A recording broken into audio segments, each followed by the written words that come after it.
Metro ಕಾಮಗಾರಿಗಳಿಗೆ ಇನ್ಫೋಸಿಸ್ ಫೌಂಡೇಶನ್ನಿಂದ ಕಾಣಿಕೆ 150 ಕೋಟಿಯಿಂದ 200 ಕೋಟಿ ರೂಪಾಯಿ ಮೆಟ್ರೋ ಯೋಜನೆಗೆ ಕಾಣಿಕೆ ಹರಿದು ಬಂದಿದೆ. ಬೆಂಗಳೂರಿನ ಸಿಎಂ ಗೃಹ ಕಚೇರಿ ಕೃಷ್ಣಾದಲ್ಲಿ ಸಿಎಂ ಹಾಗೂ ಸುಧಾಮೂರ್ತಿ ಚರ್ಚೆಯನ್ನ ನಡೆಸಿದ್ದಾರೆ. ಇನ್ಫೋಸಿಸ್ ಅಭಿವೃದ್ಧಿ ಕಾರ್ಯಗಳ ಬಗ್ಗೆ ಸಿಎಂ ಕುಮಾರಸ್ವಾಮಿ ಮೆಚ್ಚುಗೆಯನ್ನ ವ್ಯಕ್ತಪಡಿಸಿದ್ದಾರೆ. ಗಳಿಸಿರುವ ಹಣದಲ್ಲಿ ಜನಸಾಮಾನ್ಯರಿಗೆ ಅನುಕೂಲ ಆಗಲಿ ಅನ್ನೋದು ಸುಧಾಮೂರ್ತಿಯವರ ಒಂದು ಮಾತು. ಹಾಗಾಗಿ 150 ಕೋಟಿಯಿಂದ 200 ಕೋಟಿ ರೂಪಾಯಿ ಮೆಟ್ರೋ ಯೋಜನೆಗೆ ಇನ್ಫೋಸಿಸ್ನಿಂದ ಕಾಣಿಕೆ ಹರಿದು ಬಂದಿದೆ. ಈ ಕುರಿತಂತೆ ಸಿಎಂ ಕುಮಾರಸ್ವಾಮಿ ಕೂಡ ಇನ್ಫೋಸಿಸ್ ಬಗ್ಗೆ ಮೆಚ್ಚುಗೆಯ ಮಾತನ್ನ ವ್ಯಕ್ತಪಡಿಸಿದ್ದಾರೆ. ಇನ್ಫೋಸಿಸ್ ಅಭಿವೃದ್ಧಿ ಕಾರ್ಯಗಳ ಬಗ್ಗೆ ಮೆಚ್ಚುಗೆಯನ್ನ ಕುಮಾರಸ್ವಾಮಿ ಅವರು ವ್ಯಕ್ತಪಡಿಸಿದ್ದಾರೆ. ಇನ್ಫೋಸಿಸ್ನ ಸುಧಾಮೂರ್ತಿ ಸಿಎಂ ಕುಮಾರಸ್ವಾಮಿ ಜೊತೆ ಚರ್ಚೆಯನ್ನ ನಡೆಸಿದ್ದಾರೆ.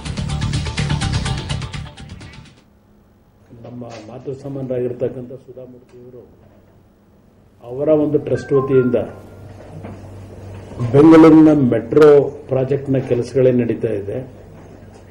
ಕೋನಪ್ಪನಗರದತ್ತ ಇರತಕ್ಕಂಥ ಮೆಟ್ರೋ ರೈಲ್ವೆ ಸ್ಟೇಷನ್ಗೆ ಮತ್ತು ಮೆಟ್ರೋ ಪ್ರಾಜೆಕ್ಟ್ನ ಕಾಮಗಾರಿಗಳಿಗೆ ಸುಮಾರು 150 ಕೋಟಿಯಿಂದ 200 ಕೋಟಿ ರೂಪಾಯಿಗಳವರೆಗೆ ಅವರ ಕುಟುಂಬದ ಟ್ರಸ್ಟ್ ವತಿಯಿಂದ ಅವರ ಸ್ವಂತ ದುಡಿಮೆಯ ಹಣವನ್ನು ಇನ್ಫೋಸಿಸ್ ಫೌಂಡೇಶನ್ ಏನಿದೆ ಅದರ ಮುಖ್ಯಸ್ಥರಾಗಿ ಇವತ್ತು ಸಾರ್ವಜನಿಕರಿಗೆ ಅನುಕೂಲ ಆಗತಕ್ಕಂಥ ಒಂದು ದೃಷ್ಟಿಯಿಂದ ಒಂದು ಬೃಹತ್ ಮೊತ್ತದ ಹಣವನ್ನು ಈ ಮೆಟ್ರೋ ನಮ್ಮ ಯೋಜನೆ ಏನಿದೆ ಅದಕ್ಕೆ ಕಾಣಿಕೆಯನ್ನು ಕೊಡ್ತಾ ಇರತಕ್ಕಂಥದ್ದಕ್ಕೆ ಇವತ್ತು ಅವರು ತೀರ್ಮಾನ ಮಾಡಿ 19ನೇ ತಾರೀಕು ವಿಧಾನಸೌಧದ ಕಮಿಟಿ ರೂಮ್ನಲ್ಲಿ ಮೆಟ್ರೋ ಅಥಾರಿಟಿಗೆ ಮತ್ತು ಇನ್ಫೋಸಿಸ್ ಫೌಂಡೇಶನ್ ಮಧ್ಯೆ ಒಂದು MOU ಸೈನ್ ಹಾಕಬೇಕು ಅಂತಕ್ಕಂಥದ್ದು ಅವರ ಇಚ್ಛೆ ಏನಿದೆ.